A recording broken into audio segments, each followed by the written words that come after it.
Hey guys, it's Pastor Bruce. One of the major obstacles facing the early church was the explosion of false teaching. Timothy was in Ephesus because Paul wanted his young pastor friend to work to combat the false teachers in that city.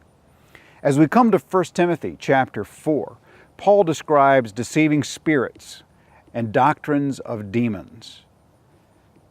Those who were teaching wrongly in Ephesus knew what they were saying was against the Word of God. But as we'll see in chapter 6, they're drawn by money and fame. Forbidding people to marry, telling them to abstain from food, are characteristics of certain supposed Christian denominations even in our own day. But the bigger picture here is that these are in defiance, first, to God's plan for the human race, as in marriage, and God's clear direction concerning freedom and food. Now, if you go back and you read 1 Corinthians chapter 7, Paul makes the statement that he would desire that some not marry so that they could focus on the ministry. But he follows that right up and says, but wait, if that's going to cause you to sin, I'd rather you marry. The reality is that God created marriage at the very beginning. Adam and Eve were husband and wife. So how could these false teachers tell people not to marry? Did they know better than God? The pastor who is led by God is going to bring these types of wrong teachings to light.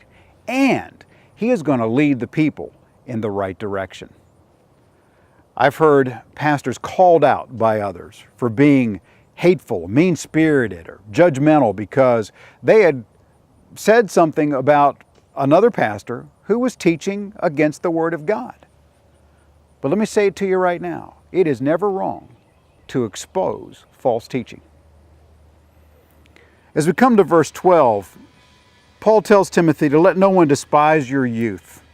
Timothy was very likely in his 30s at this point, but the older people there may have been questioning him and his leadership. Paul tells him to be an example. In the rest of verse 12, he says, be an example to the believers in word, in conduct, in love, in spirit, in faith, in purity. He ends this chapter by telling Timothy and all pastors to make sure he's fully engaged in the ministry because people are going to notice. That goes for every believer. We need to all be engaged in the ministry because people are watching. God bless you as you go.